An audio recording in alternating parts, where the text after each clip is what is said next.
arrowhead or bell head. Then F1 drivers are telling you they're stamping on the brake pedal and they're not kidding. Hey guys, welcome to the Karting Couch podcast. My name's Harry, this is Nick, and this is Jordi. Today we're drinking cruisers. I've got a lemon lime flavoured cruiser. What have you got, Nick? Controversial. I got the red cruiser. I've got guava. Guava. I love how red's just the flavour. What are we going to start with today? I get asked this a lot. What's the difference between Arai and Bell? So That's a good, Jordi, Big question. that is a good question because Big question. I not too long ago finally decided to buy a helmet and I had no idea. I literally came to you and I was like, you know, which one do I choose? I had no idea what the difference was. I don't know, like where do you even start? Like when you're looking at a helmet and what's the difference? well, I think it's probably worth being very clear. There's a huge difference between motorcycle helmets and karting, and I'm sure that's an entire 2-hour conversation on why you do not want to be in a motorcycle helmet whilst you're go-karting. They're made for you to be on the road, dodging trucks and cars, so the visor aperture is massive. Yeah. Now, the sizing is all one size, so, you know, you could have a 7,000 kilo driver in the same head shell as an 8-year-old, but it's just the incorrect proportion of padding. You could literally have It's not enough padding? Is that what you mean? well, you could have an Islander in a helmet with this much padding. Sorry if you're an Islander and listening to this. And then you could have an 8-year-old in the same head shell with this much padding either side of the helmet. So it's heavy. The aero is not as great. It's not as refined. They're mass produced. But I'm biased. And look, there's a whole time and place for it. And that's two wheels. And I'm not in the two-wheel world.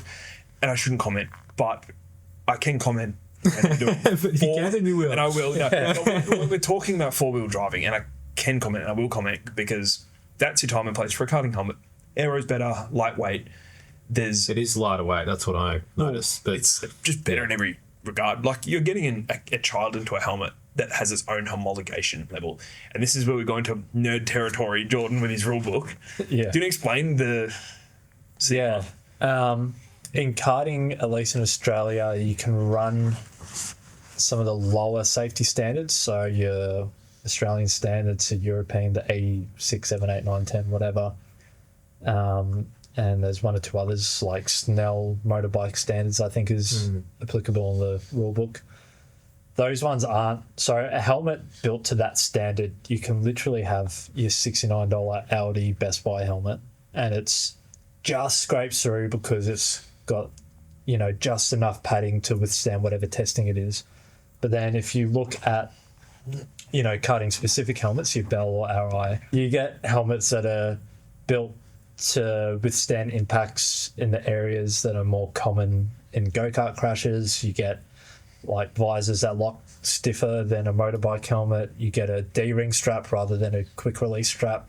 I recently saw a picture the other day of a motorbike helmet that came off because it had a quick release strap. Right. Yeah. And it got caught in a handlebar or something, and that was enough to break the plastic that holds the helmet together. Shit. So just because it technically is eligible, this is turning into a sales pitch, but yeah, there's a reason why motorsport helmets are better and why you pay more for a $1,200 Arai Bell versus a The shape of them's relevant for racing. Yeah. Like the small visor aperture is, well, you want to be looking 200 meters ahead at all times, not looking for you're trucks looking and at cars. birds and trucks and cars. And like when you're looking like this and you can see up, you don't need to be doing that. But also strengthens the front part of the helmet. Yeah. More surface area on the helmet, which is the strong bit. Yeah, 100%. Right. It's like more of your face protected. But I think it's interesting because like on, you know, coming from a, you know, driving, like I'm someone who drives entry-level cars, it's more budget orientated. Like for me, I look at helmets and I think, well, you know, I think I would want a helmet with more visibility. You know, it's cheaper. There's more visibility. I'm gonna say, oh no, I'd rather that. Like, but I do. You know, as I've, I guess, become more familiar with karting and how it works. You know, I've seen some nasty crashes. Some like, you know, people doing some flips and rolls, and even in four-stroke it happens. And honestly, like I can see the difference now owning a karting helmet. Whereas before I had like a motorcycle helmet, and the actual structural integrity of the thing is like significantly like more protective. Like you can just tell, and it's lighter. Like it actually is lighter. Yep. Yeah. You get like Yeah, you can get a cheap motorbike helmet and kind of twist it a bit, and you can hear the Creaking. foam inside creaking, and you're like, geez, this isn't really held together all that well. But then you get a proper, like a K-Snell or a FIA standard helmet, you're like, man, this thing's like So put sick. together. It's Yeah. properly made. and you look like your favorite drivers on Well- F1 and stuff. Yeah. Right. When I first got an Arai, the only thing I cared about, only thing that mattered was like, this is what's cool. Yeah. Exactly. Oh yeah, 100%. This is what the kids run. Yeah. 100% I want that. Yeah, so it's 2/10 faster in an Arai or Bell. Yeah. You are definitely like looking at the eyeballs, looking back at you, and because you feel so much faster in it. Yeah. Like around the grid, like people look at me. I look like a boss now. Yeah. You know, and then you've got, I don't know, it's as soon as you jump from a motorcycle helmet to a karting helmet, you all of a sudden with that transaction you become snobby towards motorcycle helmets. 100%.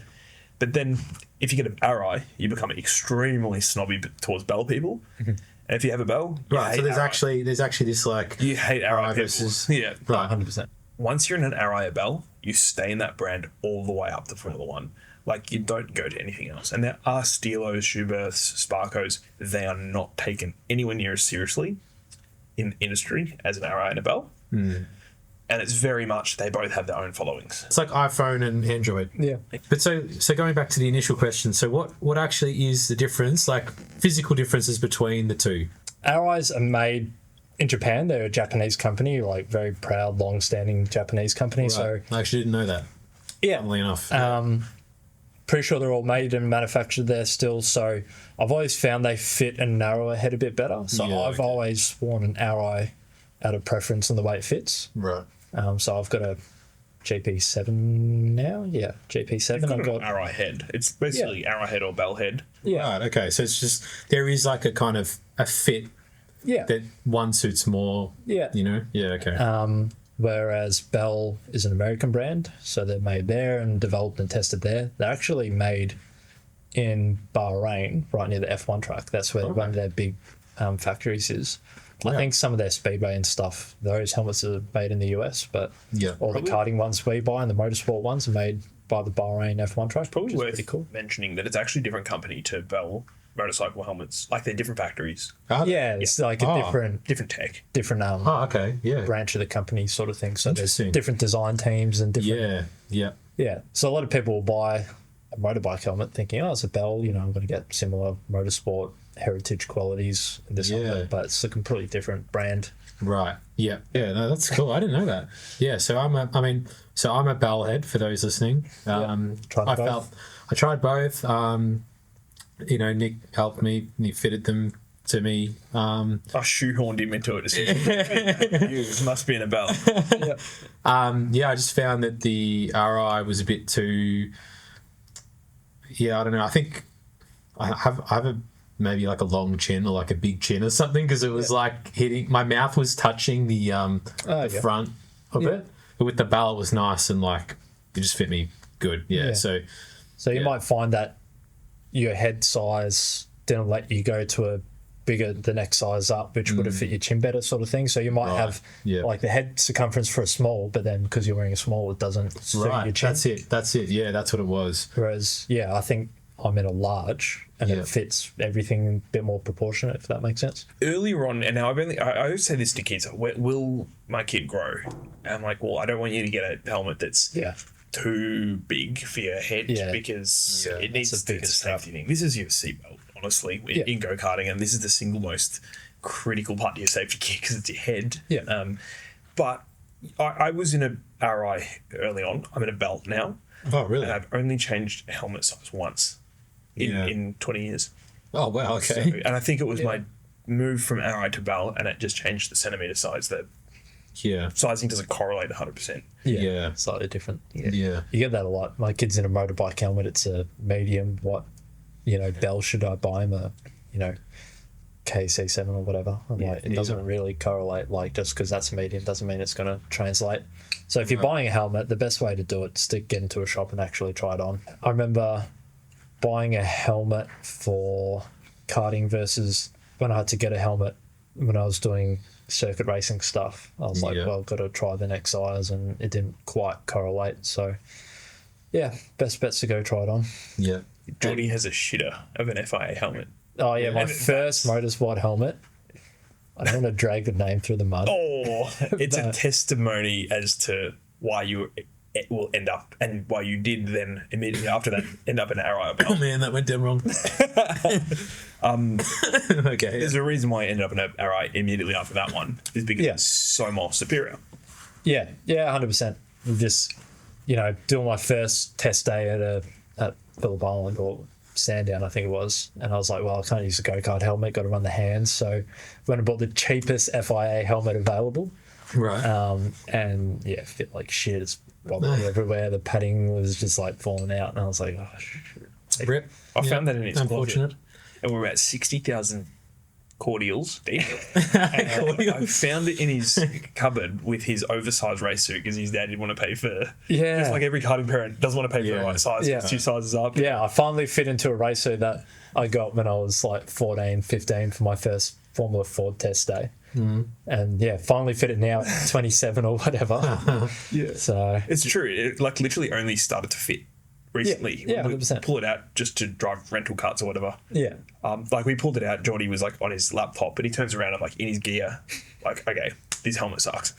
So, well, for like a Formula car, do you have to have, how the helmet has the thing for the strap? Yeah, the What's it little called? hands posts. Oh yeah. Yeah, yeah, there we yeah. go. What's the Like difference prepared between image. this and a karting helmet? The karting version of this. Altogether, not that much. The standards are different. So this has to have fire retardant strap. So Okay. that's the biggest difference between karting gear versus motorsport gear. Right. When you're strapped in a roll cage and a harness, it needs to be fireproof Yep. for a certain amount of time, so you've got a chance to get out. Yep. Whereas karting doesn't have that requirement. So this has a fire retardant strap. Interior is a little bit different. I'm sure they'll tell you that this one's slightly more reinforced or something like that. Probably is to a small extent, but Yeah. like you can see the Bell karting helmets have the little hands post in the mold on the helmet. Right. So you can see the little dimples and stuff on the Yeah. karting helmets because supposedly they just come from the same mold. Yeah. Okay. So they're same shape, same design, same is it a portions. different material? Like the helmet itself? Don't believe so unless you get Carbon. Carbon fiber and all It's that. the same helmet. This is for Arai and Bell. The same shell. Till you go to carbon. Yep. Yeah. And then at that point, it's a different homologation. yeah. But it's the same visors on both, and the same. Sorry, like Arai will take the same visor for a karting helmet and a car helmet, same as Bell. Although the reason why I'm in a Bell is because it doesn't fog, Yeah, the anti-fog on the belt. so it's a thicker visor. Right. You probably found the same. Can you run the thicker visor? Because you know how there's the different thicknesses. With Bell, for example, can you get the thicker visor and put it on the karting? Well, the karting visor is the same from karting visor to race car visor. Yeah, you can't buy a Bell karting visor. Yeah, apart it's the from same, the yeah. KC7 helmet, the kid's size. Right. helmet. So it is the same. Yeah, and then the Arai is the same visor from the karting Arai to the race yeah, the car SJ6 Arai. and the okay. GP6. So the Yeah. parts are interchangeable, like the wings and everything like that. Because they have different names sometimes on the visors, like compatible with this. And then it perceives it as like, oh, I can't buy that one 'cause it's for this helmet. shapes. Bell's confusing because they sell like 50 different types of motorsport helmets. Yeah. Yeah. So a Bell, what's the models? The The RS7. RS7 and the RS7K. Same Yes. thing, yeah. So Yeah, the yeah. K is the karting, but the RS7's the same. So it's the same shape and size, same visor. And you've got like Yeah. a HP77, which is the one with a narrow visor. Naturally, Right. that's different. Yeah. It won't fit. Exactly, And yeah. then you've Same got, as all like, their Speedway models. Yeah. Yeah. Okay. Yeah. Yeah. the duck beak, like NASCAR spec and drag spec ones. Yeah. Yeah. They're different shape. Yeah. Right. Yeah. That's what I have, the RS7K. Yes. Yeah. And so obviously I know what the hands device does, but like, I think just tell me, like, so what is it actually there for? Like, why do you have to have that in a Formula car?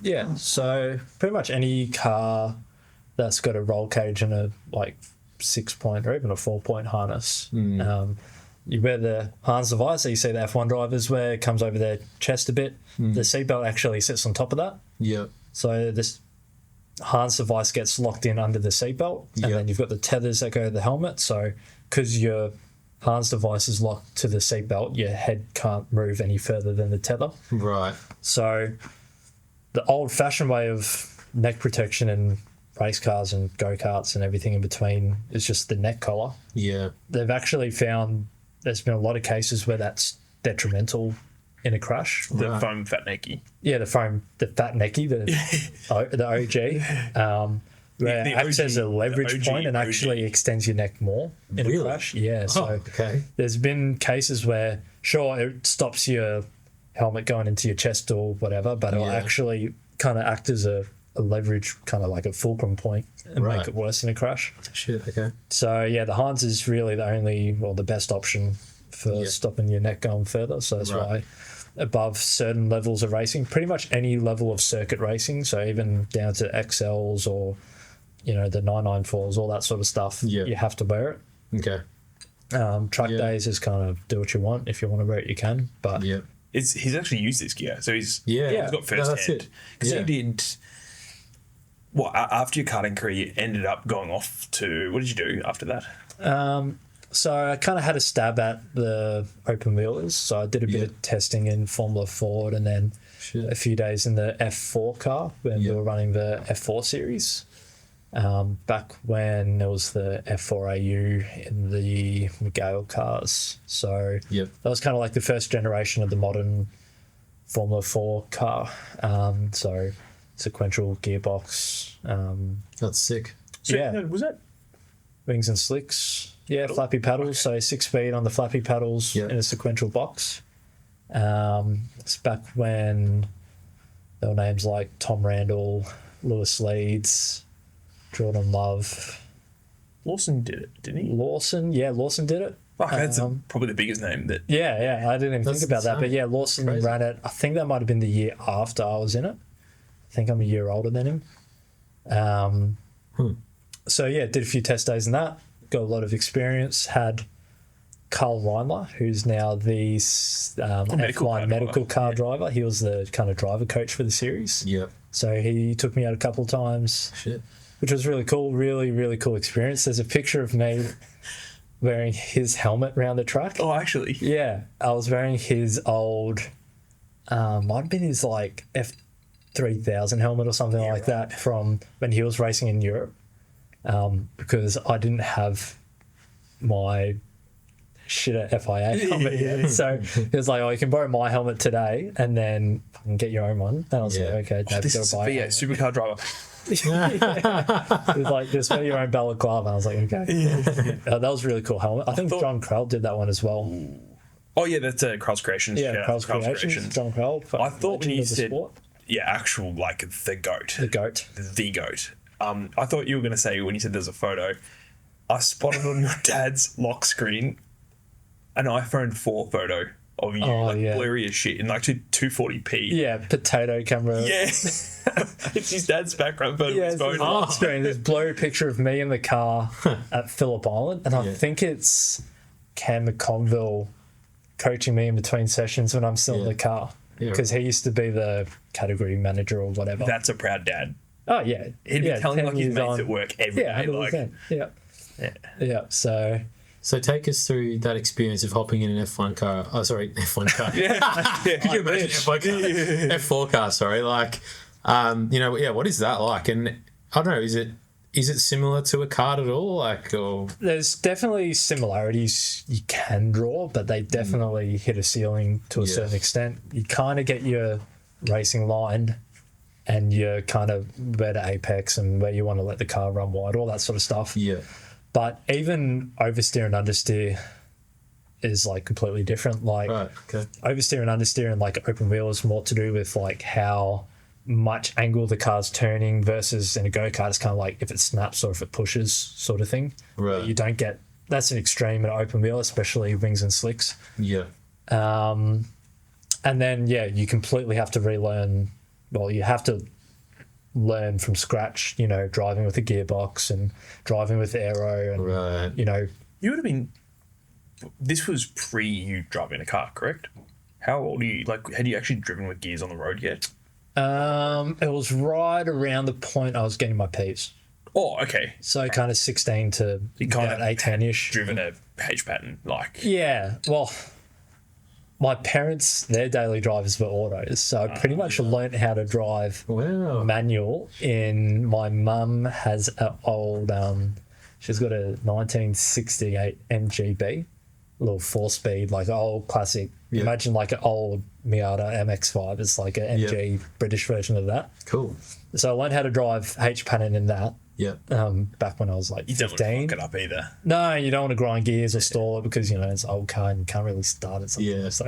Yeah. And so I went from learning that, which has like the world's softest clutch, about 2 feet long with the play, and then you get an open wheel and you get clutch play. It's basically on or off. You kind of like have to build the revs and slam it into gear to get moving. What happens if you downshift too early?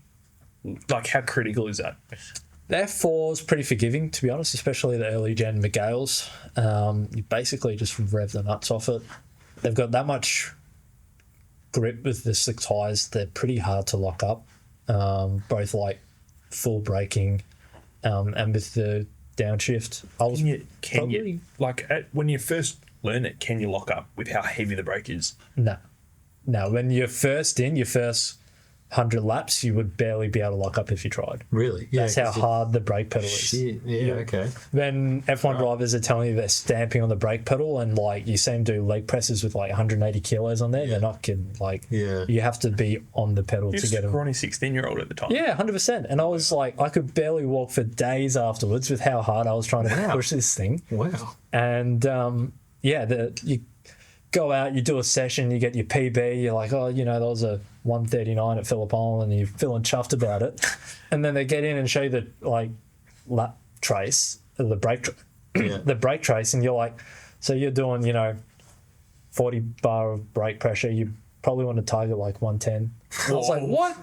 Yeah. Like, just completely, that was one of the hardest things to learn. It's like, in a go-kart, you're just like, bang, and like you're there. Yeah. But in an open wheeler, where you've got aero and like you're coming in at, I don't know, 230 or whatever. Compared What's the aero like? That was another thing. I probably never even, in all the laps I didn't maximise it. Like, turn 1 at Phillip Island, when it's not a rubbered up track, you're just there on a track day. So you hit turn 1 at 230 or whatever. Damn. And it's flat out at turn 1. You're like, what the fuck? Like, you don't believe the car can do it. And it takes convincing, and it takes looking through the data and comparing to one of the quick guys to be like, oh, fuck, it is possible. Like, like major.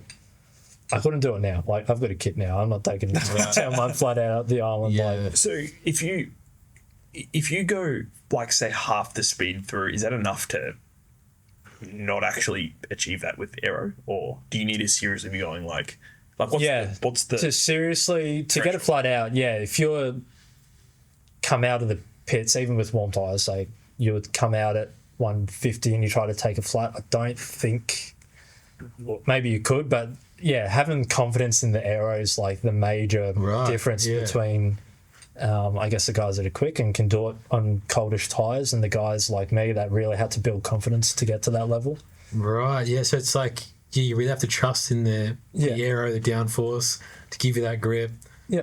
And that's like the difference between being the fastest or just understanding the car more. It is interesting though. Like I think the one thing in karting that does make a crazy difference aerodynamically is when you get into that toe. So you've got the kart in front, and then you get close enough, and you just experience that moment where there's like no air resistance or a very small amount of it, and then you sort of it's like suction, like you just sort of go straight up to the bumper. Yeah, it feels like you're getting dragged into them. Yeah. On like awesome long straights like Pucka or something like that. Yeah, Pucka or like Swan Hill's got a huge straight. It's kind of like Oakley, where you've got slow corner into first straight, 90-degree corner, second straight, 90-degree corner, third straight. But at Pucka, it's like twice as long as Oakley, and it's dead straight. And all flat out corners in between. So you keep it pinned for a huge amount of time. And by you get to the midway through that third straight, you've already hit the rev range and you're right on them. Same as the longest straight in Victoria now in the karting calendar or karting tracks. Pretty sure it's Albury since they did the extension. Get a really long need to straight there. check this, but that's a good bit of homework to do. Yeah, pretty sure. What's the longest straight? Yeah. Yeah. He actually, Jordi had an engine seize at the end of the straight in reverse, Pucka Punyal, Yeah. and it was such a brown pants moment for everybody watching. Just engine seized. Yeah, right. Yeah. So then Just, just lock wheels. Pull the handbrake. Yeah. Yeah. Yeah, Wow. so running reverse at Pucka, running clockwise, which is a little bit sketchy as it is because there's already not, like, you can tell the track's designed to run anti-clockwise. So when they run it clockwise, there's not a whole lot of runoff. It might be like 3 or 4 meters. It's not like a deep gravel trap. Yeah. Yeah, that was KA3 2 years ago. Yeah. Sydney Light a few years ago. And it was a good motor, and it was actually not ours either. It was Yeah, that was a rented. lease motor, yeah. Tim Miller. Thank you very much. Donated motor. Yeah. And did dog shitting in first practice. That was in quali. That was like the second lap of quali. Did my first quick lap and literally just locked it up into the straight, engine seized. Do you know why the engine seized, or just you never know? Like this just happens. Or? Tim Miller. No, he's Trusted a Mick ripper as a guy. mechanic. Oh yeah, no, true. No, That was the no. Well, I don't want to incriminate myself, but no. Like Tim was a really, really good bloke to give us a motor for the weekend, which was like really solid. And he was there, like giving us support that weekend. Yeah. And then we just went down. It was literally just us having a bit of fun. And Jordi. It was a packed grid. Oh yeah. Hadn't done any practice. Hadn't run KA3 in like 3 or 4 years. And I was like, Just dumped it on the grid and went. I guess we'll dump it on the grid. Had issues in practice. And I was like, oh shit, okay. Oh no, it was a race, wasn't it? It seized. Yeah. Had a shit quali. Yeah. And then the race it seized after I'd made up 4 or 5 in the first lap or 2. So selfish. Right. He had to do it at the furthest part of the whole track. Yeah, and that's the I'm thing. walking out running out with the trolley, like. Yeah, Nick come out with the trolley on the furthest part of the track at the bottom of the hill.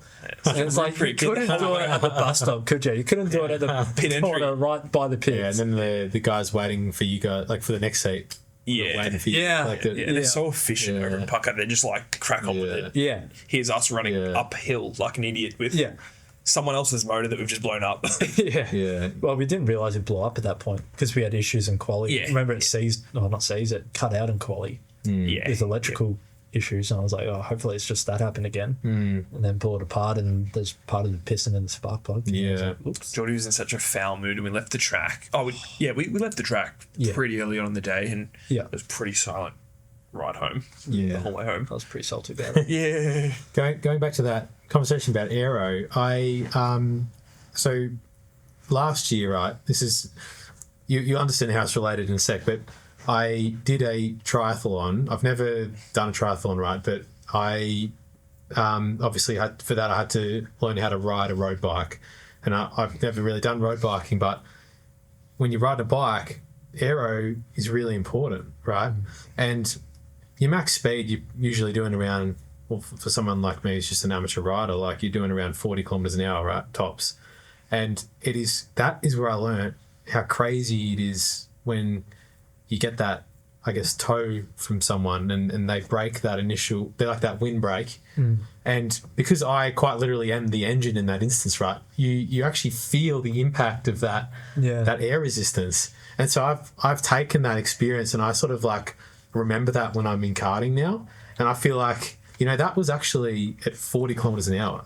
And even in 4SS, we're doing like, 80, 90, sometimes 100 on the straight, depending on where we are.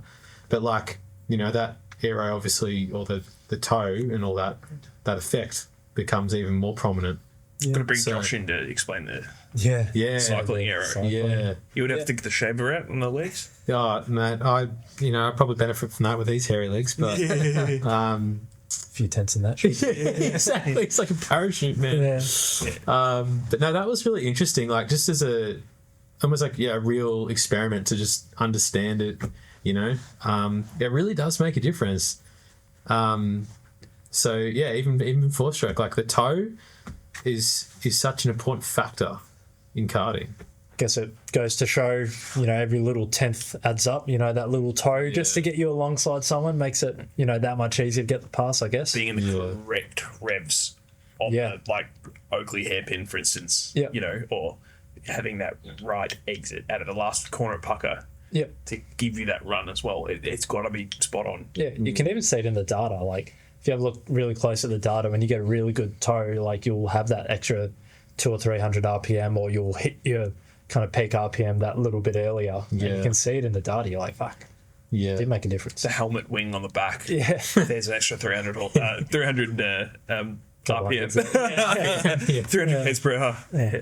Anyway, guys, thanks again for watching the Karting Couch podcast. If you've had any interesting experiences karting, like, just throw it in the comments. We'd love to hear any of your stories. Let us know, what do you prefer? Are you running a Bell or an Arai? Thanks for watching, guys. Thanks, guys. Cheers.